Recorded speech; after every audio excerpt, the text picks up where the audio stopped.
Welcome to the Be About Being Better podcast, where we help people make evidence-based, sustainable, small changes for their health that compound into huge shifts towards a better, more vibrant life. I'm your host, Abby Stasier, a health and life coach, future registered dietitian, a master's graduate from Columbia University, and a certified intuitive eating counselor. And I believe that we can't make lasting or meaningful change single-handedly. So I'm so happy that you're here so that together you can see that a diet-free, sustainable lifestyle is possible, and you can leverage that to live a better life. And remember my disclaimer, this podcast is meant to give you general information and is not meant to substitute or replace medical advice, a diagnosis, or service treatment.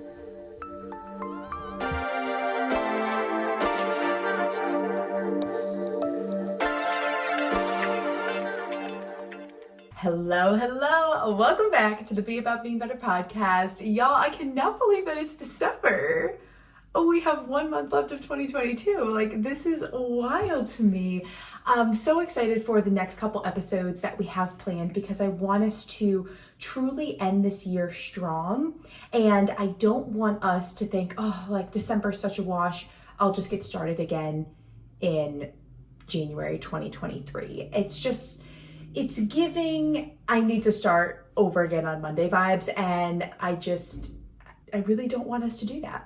I want us to try and find a way, instead of delaying our health, delaying our happiness, delaying our progress, how can we find a way to get through these quote unquote harder times, busier times, more difficult seasons better?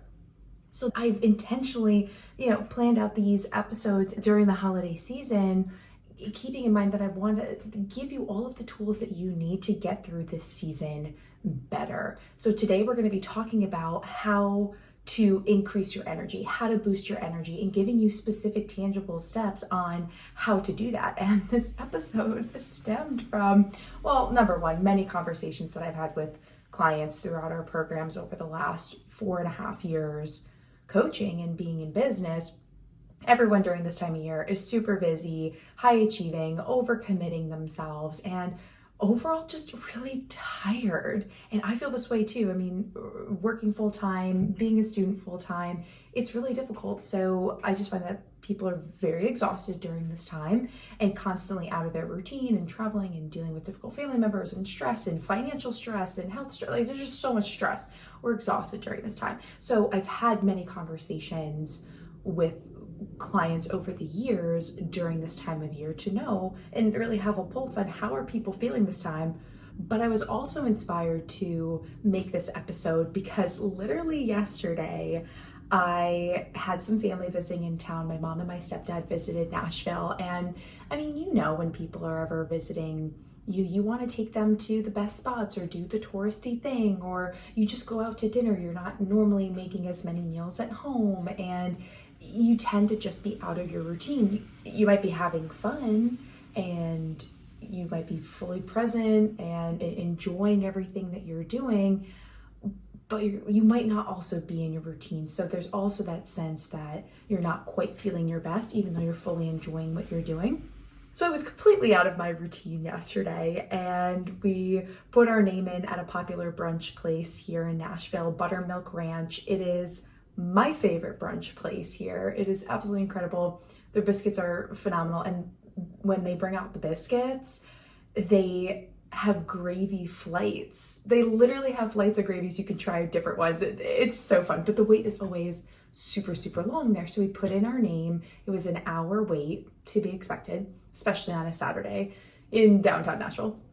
So then after we put our name in, we went across the street to a bakery, a Five Daughters Bakery for those who know the area.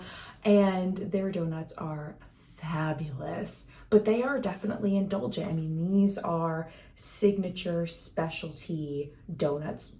So much filling, so much frosting on top. But, my mom was like, I really want to try these because this is, part of the Nashville experience. And I'm like, absolutely. But this was literally our breakfast. Like, we hadn't gone to brunch yet, and I am eating a full-on donut that is like 5 inches tall, 4 inches wide. Like, it was the biggest donut. And even though it tasted so good, maybe it's just because I've been having less sugar over the years, or I don't normally eat that on an empty stomach first thing in the morning. oh my God, I just felt so sick after. It was so much sugar, and I got a boost of energy because with those things, we do get a boost of energy. But then later in the afternoon, I just absolutely crashed. And I also found that I was really thirsty throughout the day, and I just couldn't quite quench my thirst. And I really think it was because I had that for breakfast and there were no other food groups. It was just carbs, it was just sugar. Like there was no protein, no healthy fats. Like it was just that right off the bat. And it shot my blood sugar up. And then I totally crashed later on in the day, and it just really messed with me. And I feel like I'm still recovering. I have recording this right now. I have a little bit of a headache. I'm like, I don't normally eat like that. And all foods can fit, and we can have these things. I think in this instance though, it's not that I won't have that donut again, but when I eat that, I think I might need to approach it and be a little bit smarter, and like have a hard-boiled egg before I leave, or like just have a smaller portion, maybe not eat the whole donut, but maybe eat, just a couple bites or something like that. So it got me thinking, this is how I have felt so many years over the holidays. And I can't be alone in feeling this way because we're surrounded by so many sweets and treats and a lot of seasonal items. We're just constantly bombarded with so much food. We end up in a food coma, and then we're so tired after, and then we're not able to be fully present with the people that we're with. We're not able to enjoy the day. So that's why I wanted to make this episode too, to give us some ways throughout the holidays we can set ourselves up for success to have optimal energy. And one of those ways, we'll start with number one, is to eat in a balanced way. Eat in a balanced way in two different senses. First, we need to fill up our plate and be cognizant of the food groups that we're having. We can't just have all starches, all refined sugars in one meal. I mean, your blood sugar will just totally spike, and then you will absolutely crash later. Whereas if you are looping in those carbohydrates, any sugars that you're having with a protein source, with a fat source, that helps to balance your blood sugar a little bit. And especially fats and protein, those actually keep you satiated longer. It keeps you feeling full for longer. So that's going to sustain your energy. Food is energy. So when your blood sugar is high, you have a high energy, but then what comes up must come down. Once it falls, you are going to be so tired. So if we have stuff that keeps us fuller longer, we have sustained energy from the calories that we're getting, we are going to have sustained energy throughout the day, and things will balance out a little bit better. So it's important that when we're eating, when we're crafting our plate, when we're thinking about our meals, that we are pulling from different food groups and trying to keep things a little bit more balanced. And then balanced in the other sense, I want us to make sure that we are balancing our meals throughout the day and that we're not skipping meals. When we skip meals, it increases our stress hormone, cortisol, and it also increases neuropeptide Y, which ends up increasing our craving for carbohydrates. So we know if we are skipping meals, it makes us feel more out of control with food later because we're more ravenous. We need energy. Our body is tired. Our body relies on calories for energy. So when we're not getting that, it's going to be sending you signals and sending you signs to give it energy. And those cravings are going to be more and more intense. They're going to be raging urges. And that leads us to binge a lot of the time. So if we want to avoid overeating, if we want to avoid binging, we need to make sure that we are balancing our meals throughout the day and being cognizant not to skip meals, because that will help balance our hormones, have us be less stressed, have us really keep a level mind and level head with the foods that we're choosing. We'll be able to choose foods with intention, not just gravitate towards the foods that will have the quickest energy for us. So some tips that I have, some things that have worked for me, a lot of things that have worked for my clients are to set alarms to remember to eat. Sometimes we just need an extra push notification. Sometimes we're really busy with work, or we're traveling, or we're caught up in something. So it might be helpful to have that extra push notification, have an alarm to remind yourself to eat. I do this, and I found it really, really helpful, especially when I'm working from home.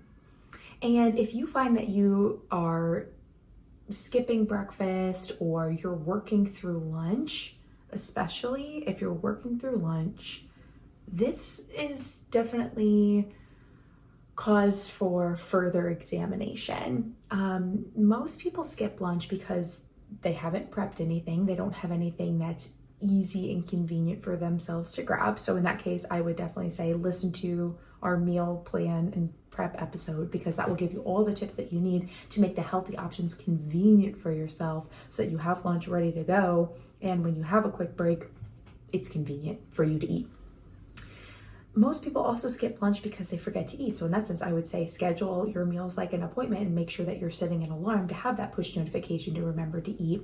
And then sometimes people skip lunch because they feel that they're too busy to eat. And if this is you, that you truly feel like, I just have no time to take a lunch for myself, I really want you to examine why that might be.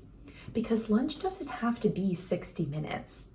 You could take 15 minutes, 20 minutes to fuel yourself and then get back to work. And we know that when we fuel ourselves, we're able to show up and be more productive and have mental clarity and get more done in less time. So it's worth our time to take that 15 or 20 minutes to eat, to refuel, so we can show up stronger, especially in the second half of our day, where typically we are a little bit more sluggish and less productive.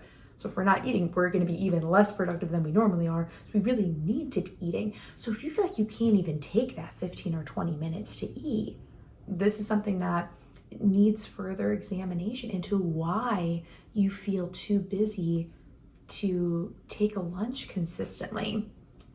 And when you ask yourself why, a couple things might come up with the clients that I work with. Typically, it's one of these different camps. Camp one is that this is self-inflicted.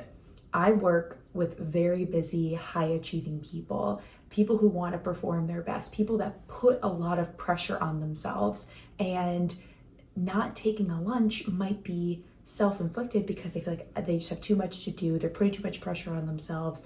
So if this is you, where no one's telling you that you can't take a lunch, but you yourself are not prioritizing that just 15 or 20 minutes to eat, I would just encourage you to flip that around and be like, how could you show up? If you really have so much work and you want to perform your best, like, isn't fueling yourself and actually having energy going to allow you to perform your best? Sometimes we have to slow down in order to speed up. And if you tend to be dragging in the afternoon, taking 15 or 20 minutes to refuel and reset, that's going to allow you to catapult into your afternoon, to get more done in less time, have greater mental clarity, make decisions more quickly, make better decisions, and higher quality work. So it's actually in your best interest to take those 15 or 20 minutes to refuel before you go into your afternoon, but you have to reframe it that way for yourself.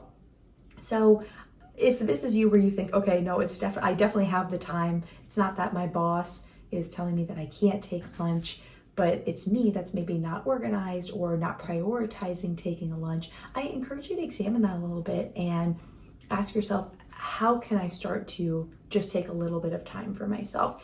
And you might need to go to step one. You might need to prep something for yourself. You might need to go to our meal plan and prep episode and learn how to make the healthy options convenient for yourself, so that you have that lunch ready to go.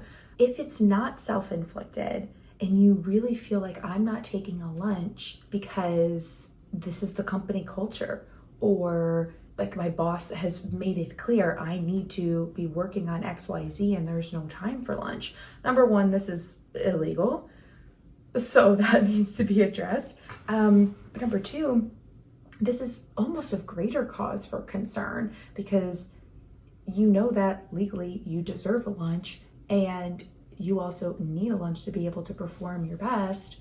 So it's important for you to really take that seriously and set a boundary. Maybe that's having a conversation with a boss or talking with coworkers to figure out what can we do to change the culture here. There's definitely strength in numbers. Can I go to HR and change things up?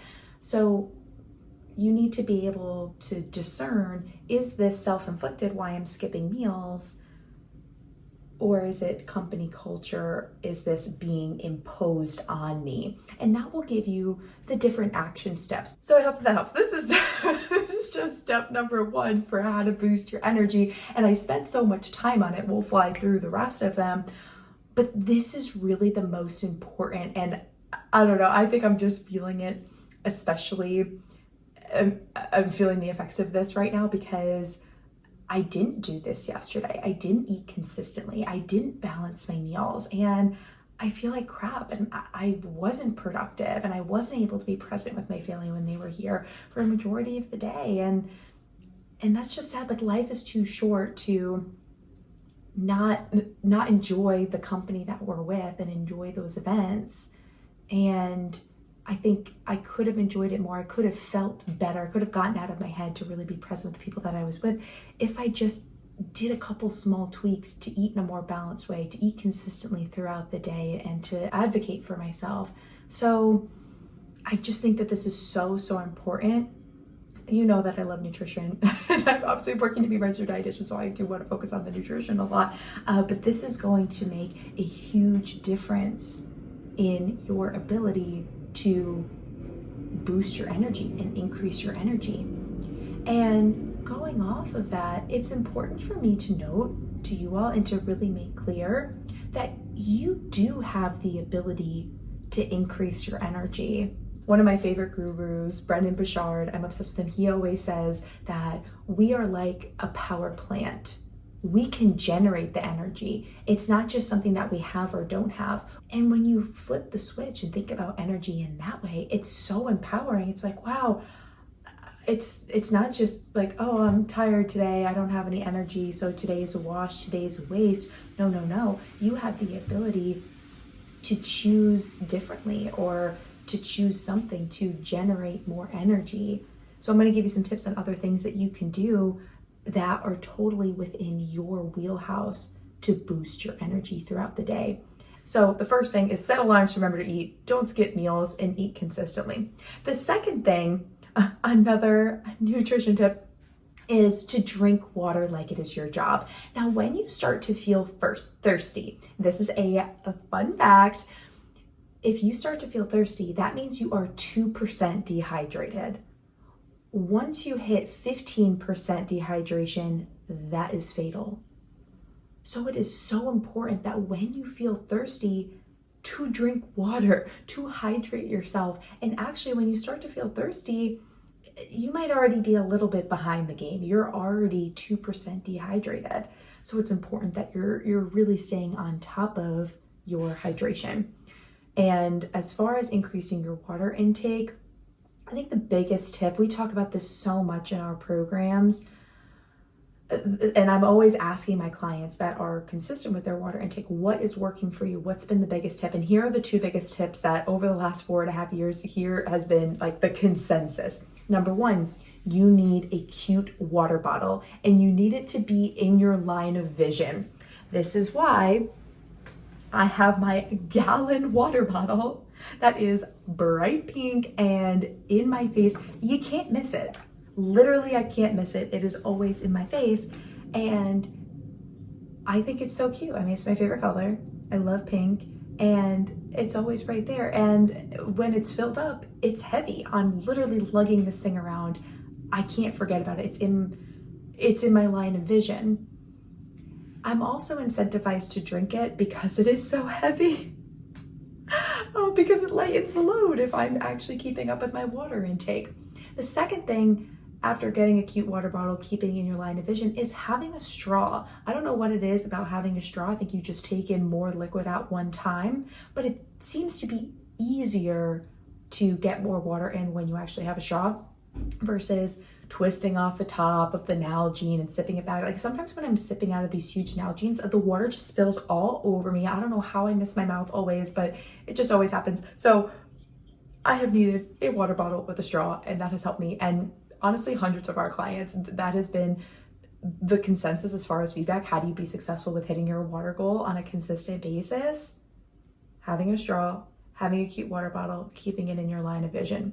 Boom. You got to start drinking water like it is your job. Okay, step number 3 on how to increase your energy is you need to take mini and micro breaks throughout the day, because most of our fatigue throughout the day, especially in our work from home era and our digital era, it's all visual fatigue. We get tired just from looking at screens. And you know this too, because if you're just watching Netflix all day and you're kind of having a lazier day, you do get that same visual fatigue. So it's not that you just have to be doing work or being hard at work to feel that fatigue. A lot of that comes from the screens. So when we take micro breaks throughout the day, I encourage you to make sure that they are unplugged. I don't think it's a really rejuvenating break to stop work but then be scrolling on TikTok, to stop work and be answering emails on your phone. So it's important that you are looking away, closing your eyes, looking away from the screen, and having a break from all the blue light. And yes, you can get blue light blockers, but I don't know how effective those are. And I think it's more effective for us to just take breaks from the screens. And these breaks don't have to be very long. Literally, they can be 60 seconds. And if they're small throughout the day, you'll be constantly refreshing your energy so that you're showing up every time you go back to work with renewed energy. And like I was saying with the meals, sometimes we do have to slow down so that we can speed up. Sometimes we do have to take a break so that we can get more done in less time when we return back to work. So these micro breaks are very effective because it helps with the visual fatigue and helps to regenerate the energy that we're looking for. Number 4, the next tip that I have to boost and increase your energy is to be cognizant of your transitions between meetings and between tasks. I honestly think that we just need to breathe more. I think we're so stressed, especially this time of year. We're so stressed. We have so much on our plates. Our mind is racing a mile a minute. We need to slow down. And we also need to be cognizant that we're not taking the energy from our last meeting into whatever we have coming up. So this is another Brendon Burchard quote. I'm obsessed with him. He says that we need to release tension and set an intention. And this helps us to leave the energy in the past, that's in the past, and focus on the task at hand, focus on what's in front of us. And for those of you that are listening right now that have a bad morning, that have a rushed morning and think that you're going to have an awful day because of that, this is especially important for you to hear. And this is super important for you to put into practice, because if you have a bad morning, if you have a bad interaction, if you miss the alarm, that does not have to ruin your whole day. You can stop that in its tracks and generate the energy that you actually want to bring into your day by releasing tension, setting a new intention moving forward, not bringing the energy from the past interaction into the next thing moving forward. So I would say be cognizant of your transitions. Really just take 3 deep breaths to release some tension and then set a new intention. What energy do you want to bring? What do you want to get out of the next meeting or the next interaction that you have? For me in the hospital, this has been super, super effective, because every patient room that I go into in the hospital, completely different. Especially the last couple of weeks, I've been in different ICUs, the intensive care units in the hospital. I mean, sometimes I'm in the neuro ICU with a lot of stroke patients. Last week I was in the cardiovascular ICU, a lot of heart attacks and people that have had different CABGs or like open heart surgeries. And you just never know what you're walking into. Sometimes I'll walk in, patients recovering from surgery, they're doing great, families there cheering them on, they got balloons everywhere, person's starting to eat. So, the family brings in some of their favorite food, and it's just so happy and joyous, and when I come into the room to ask, the patient how they're doing, it's just really fun, and it's great energy because the patient's feeling well and the family's happy. I could leave that room, go into the next patient room, and they just got a bad prognosis. Surgery's not going so well. The patient is now on a ventilator. The family's there sobbing, if there's family there at all. Totally different vibe. So for me, I'm practicing this every single day because I need to leave whatever energy was from that last interaction in the last room and set a new intention, almost clean slate, moving into my next patient interaction. And if you work in healthcare, you definitely understand that behind the door with the patient, it can look completely different. So you can't bring that same energy, and you almost need to come back to a neutral playing ground, a neutral energy state. So it's really interesting, and being in this internship has challenged me a lot to not drag my energy from one interaction to the next. So I think being cognizant of those transitions and being cognizant of the energy that you want to bring to the next interaction and what you want to leave behind will be very helpful for you. All right, the next tip is that you need to make mundane tasks more fun. Ask yourself, how could I play? How could I make this more interesting? How could I gamify this for myself? If you're a competitive person, how could you just make it more fun? Could you have a little dance party in between meetings? Could you listen to good music that hypes you up? Could you write down a gratitude list, all the things that you're grateful for, to get yourself in a high vibe, prime your brain for going into a more mundane task? I always do this before I look into my finances. I have a Finance Friday date with myself, and sometimes going through your finances isn't so fun. Now, I find it fun because I have programmed myself to have a positive association with going through my finances and paying my team and tithing. And for those of you who don't know what tithing is, it's something in the Christian faith where you're kind of giving your first 10% to God and things like that. So I have my whole money routine and my whole Finance Friday routine, and I used to really dread that every week and going through my finances because it was a point of insecurity for me. But now it's not. I look forward to it every single week, and I absolutely love it. And I started to build a positive association with my finances by having a little dance party before, listening to good music, getting hype, and having a cup of coffee, sitting down at the same time every Friday, and making it a relaxing and fun experience and environment. It was something I was looking forward to. And I also started to practice gratitude. I was so grateful that I had the financial means to be able to pay my team. And it wasn't something that I viewed oh, I have to do this for me. It was no, I get to do this. This is so cool. This is so fun for me. And look at the money that I'm able to donate, and the charities that I'm able to give to, and the things that I paid for this week that I really enjoyed, the experiences that I had. So I used it as a time to reflect on my week and reflect on what's going well in my life and what I'm grateful for and the experiences that I get to have. And that totally shifted my perspective on finances, and I made the experience of going through my finances on a consistent basis more fun, and that allowed me to actually be more consistent because I wanted to show up for it because it was more fun.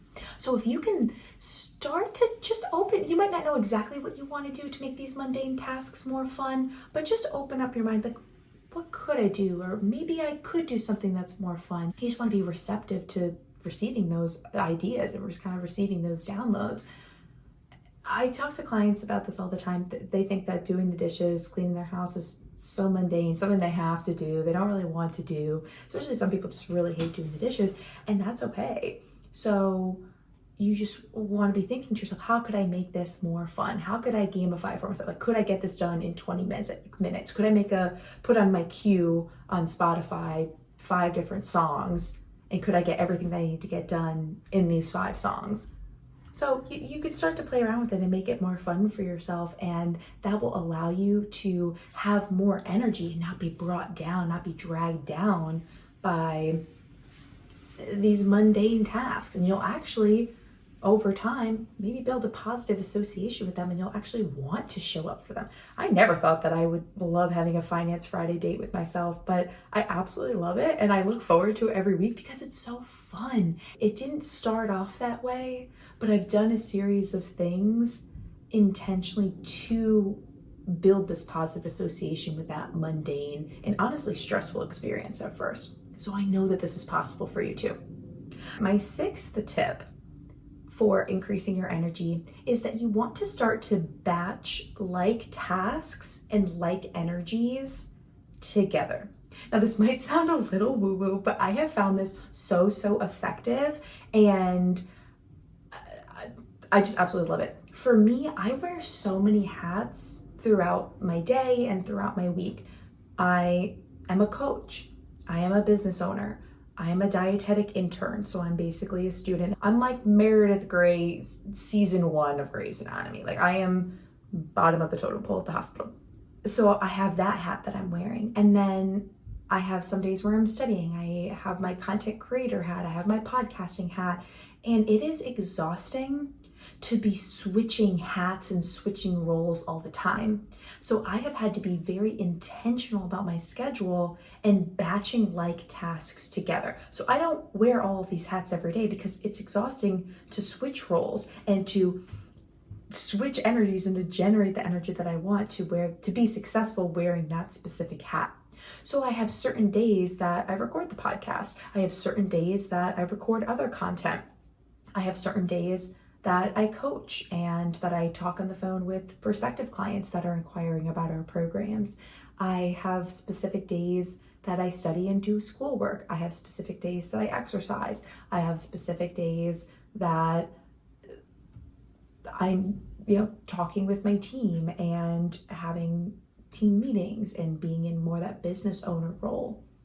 So it's important that you start to be cognizant for yourself of what roles you are, what hats you wear, and what energy that requires. And start to figure out for yourself, how can I minimize how many times I'm switching hats throughout the day? I really only try and maybe wear 2 to 3 hats a day. Ideally 1, but not always realistic. Ideally 2, that seems realistic, where during the day, I am a student, I'm a dietetic intern at the hospital. I don't really do much work for my business as a business owner, content creator during the day.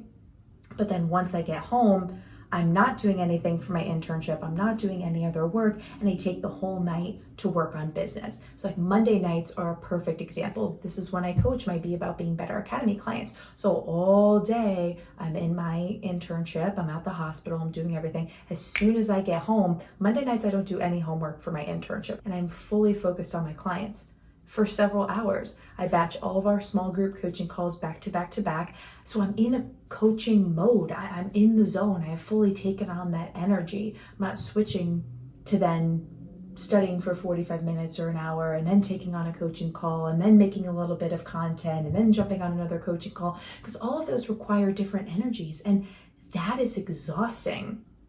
So if you can start to figure out, okay, what are the different energies? What do they feel like? And what makes sense for my flow?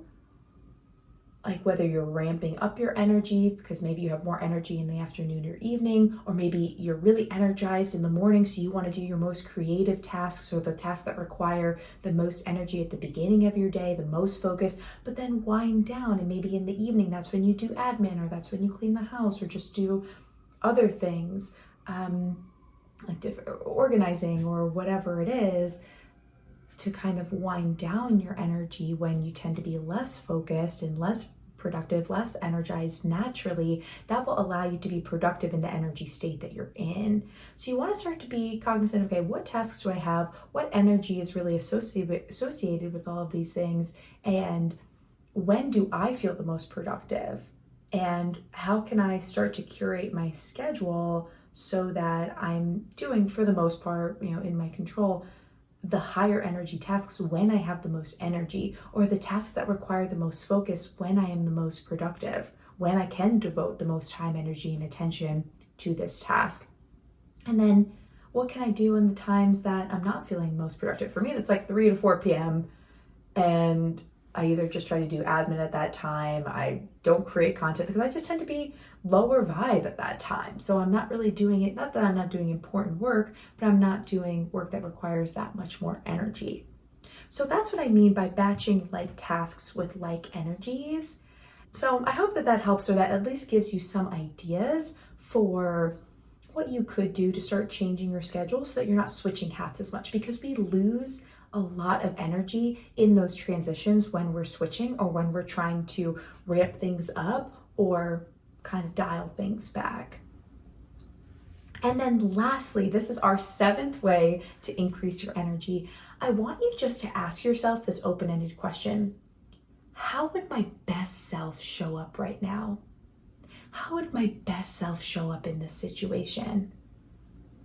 And that can instantly give you a few ideas of the energy that you want to cultivate and some steps that you can take to actually cultivate that energy. And it gets you forward thinking, not your current reality, but where you want to go. So it can actually help you to reverse engineer. Okay, if I'm at point A and I want to end up at point B, what is point B, that this person there, what are they feeling? What are they thinking? What are their behaviors? And how can I start to incorporate those things now where I am at point A, and that will propel you to point B. So we always want to be forward thinking and have that vision, because that will allow us to reverse engineer and actually move us forward and move the needle in our lives to be better. So I hope that you found this helpful. I can't wait for you to have more energy this holiday season. Even though we're busy, we have a lot going on, there's a lot of travel, there's a lot of stress, there can also be a lot of peace. There can also be a lot of joy.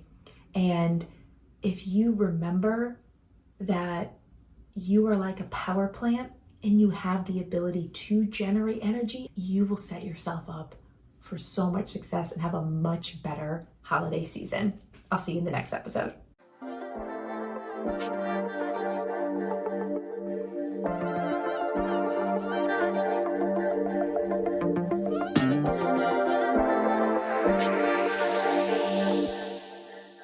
Hey y'all, thanks again for listening to the Be About Being Better podcast. I so appreciate you. If this episode made you laugh, smile, think about yourself or your life differently, in any way making your life better, I empower you to share the show with 3 people who, just like you, need to hear this message and have this type of transformation in their lives. I personally read all the reviews of the show and see the Instagram story shares, and it honestly gives me so much joy to see that our mission is making people's lives better, and the reviews really do help in increasing our impact. So thank you so much for taking the time to do that. If you need personalized support with anything discussed in today's episode, or need help creating a sustainable, diet-free lifestyle, take my quiz. It's linked below in the show notes, and that quiz will help you see which one of our coaching programs is right for you. Thank you so much again for listening, and here's to being about being better.